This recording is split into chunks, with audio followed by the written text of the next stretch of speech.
Students, कैसे हैं आप सब लोग? आई होप आप सब बहुत अच्छे हैं, बहुत अच्छे वर्क कर रहे हैं, सही चीज़ें अच्छे से देख रहे हैं, मैनेज कर रहे हैं। तो चलिए आज हम अपने यहाँ पे एक टॉपिक करने वाले हैं, दैट इज़ अलजेब्रा, जिसमें हम क्या देखेंगे, हमारे पास जो भी कांस्टेंट इन वेरिएबल्स का जो कॉम्बिनेशन बनाकर हम कुछ भी क्वेश्चन सॉल्व करेंगे वो होता है हमारा अलजेब्रिक एक्सप्रेशन। तो चलिए यहाँ पर देखेंगे, हमारे पास आता है इंट्रोडक्शन, तो उसमें चलिए कुछ खास बात नहीं है। ओके, तो यहाँ पर देखिए हमें कुछ पैटर्न गिवन है, मैचस्टिक पैटर्न। अगर आप मैचस्टिक पैटर्न की बात करेंगे तो यहाँ पर आप लोगों को देखने के लिए मिलेगा कि अगर यहाँ पर हम दो मैचस्टिक बनाते हैं, ठीक है, तो एल बनाने के लिए हमें कितना चाहिए 2, 2L बनाने के लिए कितना चाहिए 4। तो ये पैटर्न हो गया 1 और 2, ठीक है। तो यहाँ पे नम 1L एक एल है तो हमें 2 बनाने, तो यहाँ पर N क्या हो जाएगा 2 टाइम्स ऑफ L, ठीक है। तो ये होता है हमारा नंबर ऑफ ऑब्जर्वेशन से, ट्राइंगल से, फिगर, कुछ भी। तो ये हमें एक पैटर्न देता है हमारा अलजेब्रिक एक्सप्रेशन।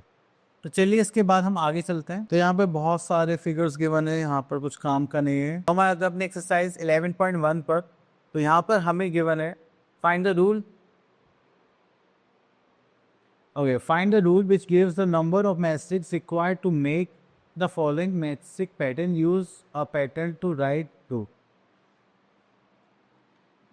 ओके, तो यहाँ पे देखिए हमारे पास एक क्वेश्चन ले लेते हैं हम, दिस वन।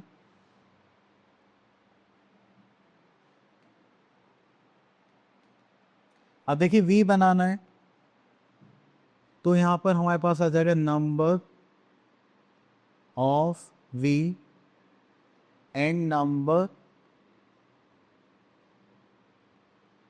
ऑफ मैक्सटिक।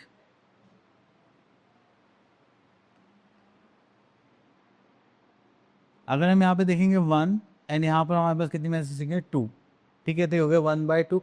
अगर यहाँ पर हमारे पास 2 आ जाएगी तो यहाँ पर कितना हो जाएगा 4। तो यहाँ पर आ गया हमारे पास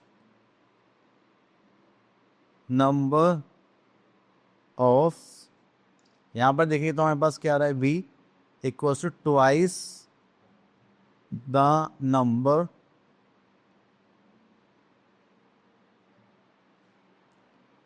ओके। तो यहाँ पर हमें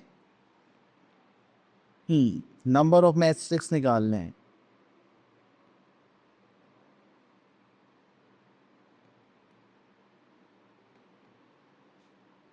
एक हो जाएगा twice the number of v, ठीक है। तो यहाँ पर हो जाएगा हमारे पास 2n, जितनी भी चाहिए उसका ट्वाइस हमारे पास क्या आ जाएगी नंबर ऑफ मैट्रिक्स। ओके, तो यहाँ से एक वर्ड प्रॉब्लम टाइप क्वेश्चन देखते हैं, क्या आगे भी कुछ है क्या? ओके, तो यहाँ से एक वर्ड प्रॉब्लम टाइप क्वेश्चन ले। ओके, तो यहाँ पर आता है हमारे पास mangoes are to be transfer from larger boxes into smaller boxes. Okay, the when a larger box is emptied, the mangoes from it fill 4 small box and still 6 mangoes remain outside. If the number of mangoes in small box are taken be x, what is the number of mangoes in the larger box? Okay, तो यहाँ पर statement हो यहाँ पर let the number of mangoes इन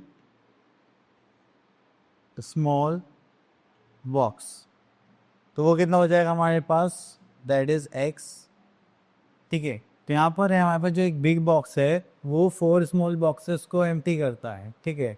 उसके बाद उसके पास कितने बच जाते हैं मैंगो 6। तो यहाँ पर आते हैं नंबर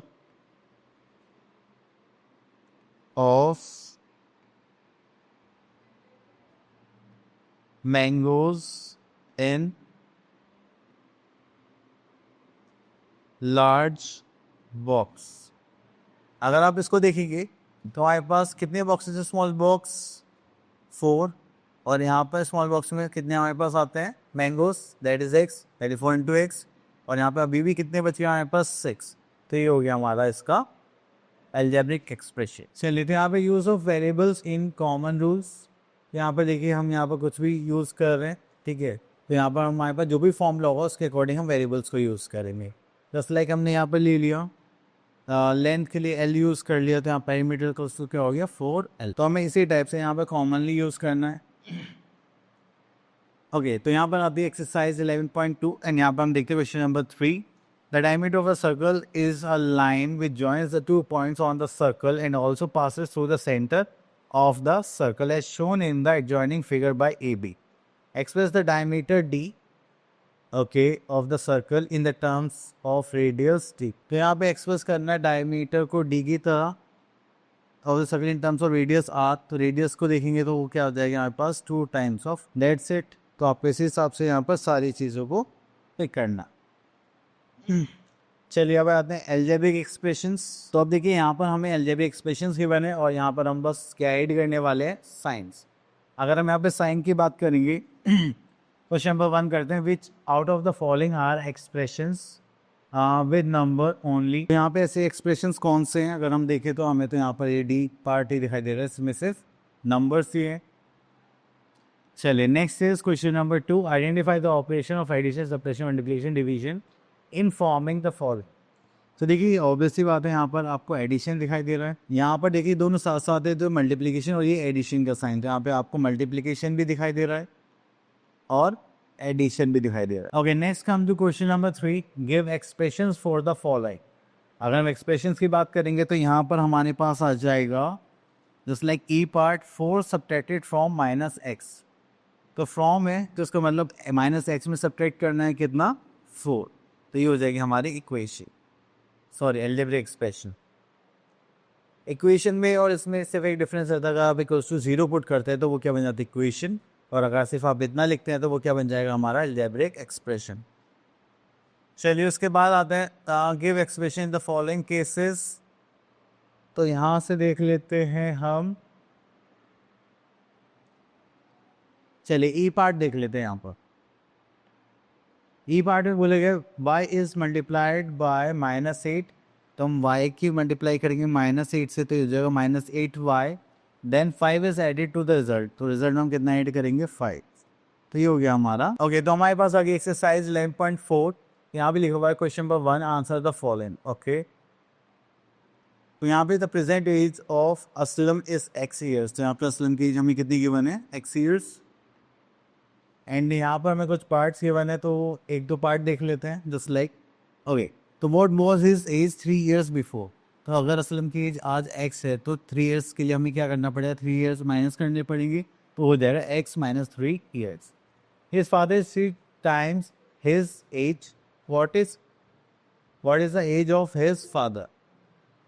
अगर हम यहाँ पर देखेंगे तो फादर की जो एज है वो 3 टाइम्स ऑफ असलम है तो वो हो जाएगी हमारी 3x।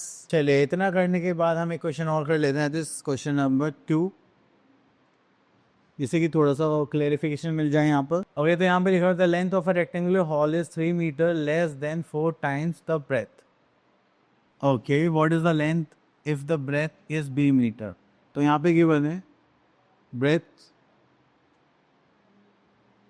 इज b मीटर, ठीक है। तो अब लेंथ के लिए पूछा गया तो the length of a rectangular hall is 3 metre less than. तो अब हमें यहाँ पर लेंथ निकालनी है तो चलिए लेंथ के लिख लेते हैं। हमें बोला 3 मीटर लेस है तो चलिए -3 कर लिया and 4 times of the breadth. तो ब्रेथ कितनी थी हमारी b, हमारी लेंथ कितनी हो गई 4b - 3। क्लियर। चलिए उसके बाद आगे चलते हैं। Okay next we are having equation. तो जब भी हम इक्वेशन पार्ट को देखेंगे तो हमें यहाँ पर क्या करना है इनको इक्वली सॉल्व करना है एंड यहाँ पर सॉल्व करने के बाद हमें कुछ आंसर्स निकालने हैं। तो चलिए देखते हैं। ओके तो हम आ गए हैं अपना एक्सरसाइज 11.5 एंड यहाँ पर हमें क्वेश्चन नंबर 1 में गिवन है which of the following are equations. तो देखो जहाँ पर भी आपको इक्वल्स टू साइन या लेस देन साइन या ग्रेटर देन साइन गिवन होता है तो वो सब क्या फॉर्म कर रहे होते हैं इक्वेशन फॉर्म कर रहे होते हैं। इक्वेशन के लिए हमेशा हमारे पास क्या होता है कि हमारे पास 2 साइड्स होंगी जो आपस में क्या होंगे इक्वल होंगे, ठीक है, वो एक दूसरे के इक्वल होंगे। अगर हम यहाँ पर देखेंगे तो जब भी आपको इक्वल्स दिखाई देगा तो इसका मतलब वो क्या इक्वेशन है।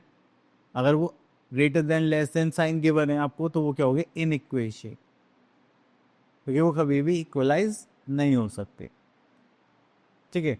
चलिए नेक्स्ट आ जाता है क्वेश्चन नंबर 2 पर। Complete the entries of in the last column of the table. देखिए यहाँ पर हमसे बोला गया है आई पार्ट देखते हैं 5m माइनस 1 इक्वल्स टू 24 और m की वैल्यू कितनी होनी चाहिए 6।